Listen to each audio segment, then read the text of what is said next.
Hi. Um, Hello. how are you? Good. How are you? Good. So, to people watching our video, my name is Mrs. Shaw. I'm a school psychologist, and I'm here today with Dr. Carrie Katniss, and we both work for Total Education Solutions in Ohio, also known as TES. Um, so, Carrie, we have been at home a lot, okay, Yes. with this pandemic. Um, and we're with our kids a lot more. So I wanted to ask you some questions. We want to discuss what are some good ways to encourage a nurturing relationship with our kids right now. And first, what is nurturing care? I've heard about it, but I don't know what it is. So I am actually going to cite the World Health Organization here. So I'm going to read you an official definition so that we're all on the same page about what it is.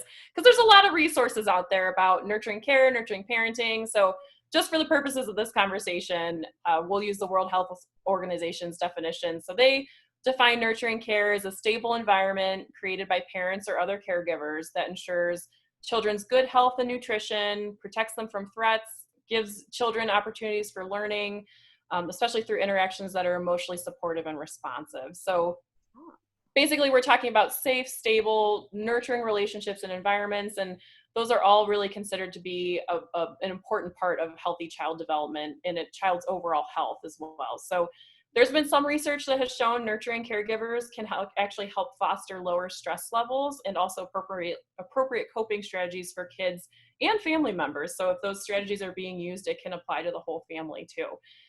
There's also resources that emphasize the importance of nurturing care during early childhood, and I think that's where a lot of those resources are really focused on, but it's really important to note that nurturing care can be beneficial to children throughout their entire childhood and adolescence. So even though a lot of these things might seem directed more for early childhood, it can really be something that's continued on throughout childhood Well, and adolescence. if you get used to it in early childhood, you should just continue it. That would Yep, that would be ideal. So definitely.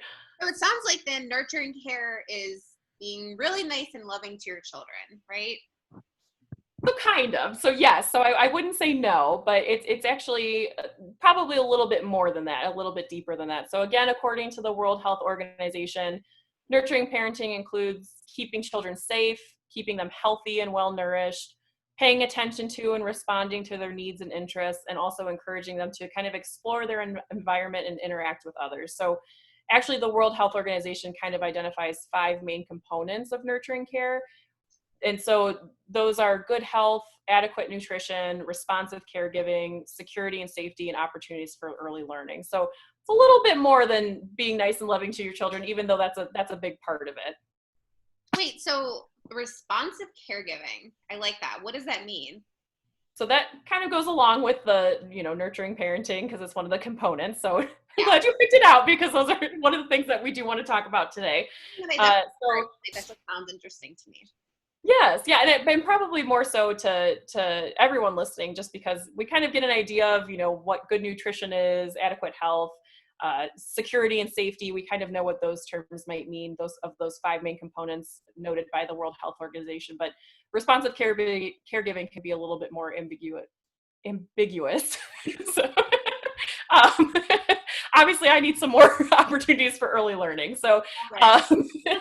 So again, according to the World Health Organization, caregivers who demonstrate sensitive, responsive, predictable, and loving interactions will really facilitate their child's early social and emotional development and promote secure emotional attachment between the child and the caregiver, and also help their child learn. So Yeah. it really is kind of it's a big deal. Yeah.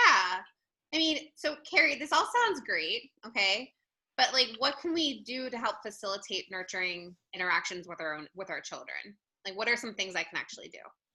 Especially during this time, I know you already pointed out, we've got a little bit extra time on our hands. We might be at home, stuck at home with our kids, not only because of the coronavirus, but also just because of it's summertime, so kids aren't in school, or so we might have some more time on our hands. So this is a perfect time to kind of learn some of these strategies and try to use them. So Yeah. one thing that I think would be helpful for people to kind of try out is just strategically using attention. So when we're attending to and praising a child's appropriate behaviors, we can really kind of foster that nurturing care and that nurturing relationship. And might sound really simple and probably really straightforward, but it really can create a positive and healthy parent-child relationship and really promote responsive caregiving. So there's a few different ways we can actually do this. And Julie, I know you have a 3-year-old at home with you. So I will also kind of be quizzing you a little bit to see how you might use some of these things with your child at home. So not to put you on the spot, but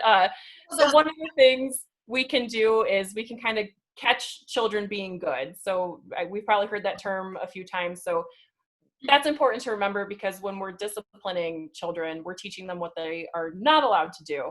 And by catching them being good, we're praising them or attending to their appropriate behaviors, and we're teaching them what they can do and what to do. So those praises can be seemingly simple actions like telling your child you did a nice job waiting patiently. You don't have to save the praise for big occasions. So Julie, what's something that your 3-year-old at home might like to be caught doing good or hear from you? Well, lately, so we have a kitchen remodel going on right now. So we have stuff everywhere. And one thing that we keep leaving out and forgetting to put away are he has some fruit snacks he really likes. Mm-hmm. So sometimes he will just take them and open them up and start eating them. So, obviously we don't want him to do that. We want him to ask. So the times that he does ask, we really, I'm realizing that I'm actually doing what you're recommending, but we do say, wow, like, I really like how you asked instead of helping yourself to it. So, thank you for doing that, and let me open it for you. So.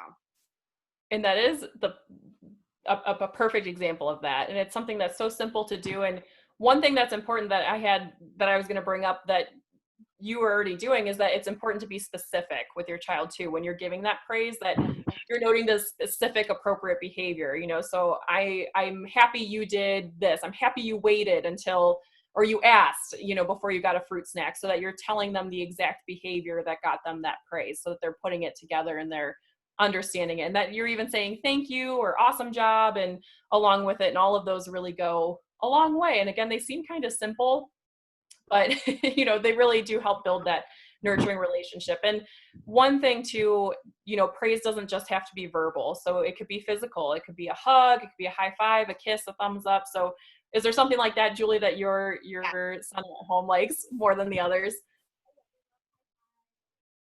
He's really into fist pumps and hugs and cuddles and things like that. So yes. And it's important too that we're using things that do feel good to kids. So, if your kid is not wanting a kiss or doesn't find that rewarding, finding the things that do. If a fist bump is their thing, that's great to use. So making sure that we're matching the praise, it feels good for us, but it feels good for them too. Well, that's a good point too, because if it's a caregiver that maybe they don't know that well, maybe a high five or a fist pump or even a wave or something like that is better. So. Definitely. It definitely depends on the kid too. So every kid is different. So another thing that is helpful to remember to kind of foster nurturing care, nurturing relationships is kind of this magic ratio that some people might have heard of before. So it really just kind of talks about the ratio of positive versus negative interactions with the child. So in particular, in this magic ratio, for every one negative interaction with your child, like if you had to discipline them or correct their behavior, you want to try to create 5 positive interactions. So praising them, attending to them, joining in play with them. So it's not a steadfast number. It doesn't have to be 1 to 5, but it's just a suggested ratio for just keeping in mind that we're giving more of those positive interactions than we are those negative interactions of having to discipline and correct them. So I don't know if you have any experience with any of that, Julie. Some things. I don't know, I'm trying to think off the cuff. With like the child directed, giving them like verbal praise for things. One thing we say a lot is, because we would say, oh, you're not listening, which kind of just, that's probably not the best way. So we kind of say, oh, you're being such a good listener. That's what we say a lot. I don't know if that's something that would.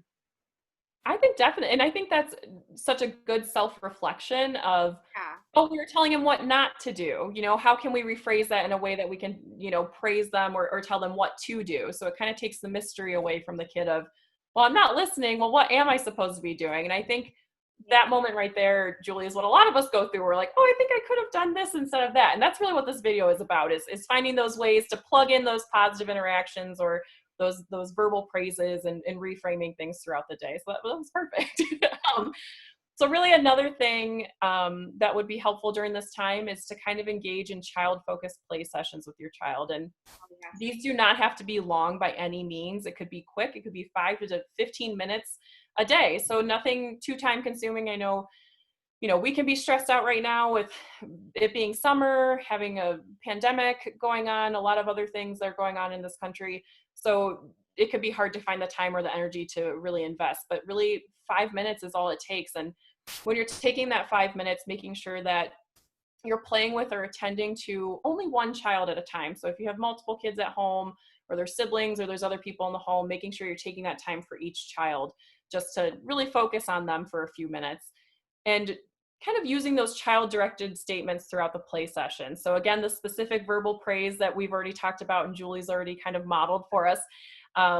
Another thing that might feel silly, but is also effective in kind of building a nurturing relationship is describing what the child's doing in play. So it's almost like a narration of what they're doing, and it just really kind of shows that you're attending to them. So Julie, what's something that your son really likes to do at home when he's able to play and choose any activity? He really likes to color. He's really Okay. good at coloring. So, Yeah, so things that you could do is, if he's picking up a blue crayon, oh, I see you've got the blue crayon there. Oh, I see you're drawing a circle, so just kind of narrating those things. It just really shows them that you're in tune with them, that you're seeing what they're doing, you're paying attention to them, and it really does go a long way, even though it might feel silly for us. yeah. Another thing that we can be doing is kind of restating or reflecting what the child says during the play session. So Yeah. if your son Julie is going to say, oh, I really love this green crayon, you can say, oh, you really love the green crayon. So you're kind of just, again, saying what they're saying. It's showing them that you're listening to them, that you're paying attention to them, and you're just restating or reflecting on what they're doing in that moment.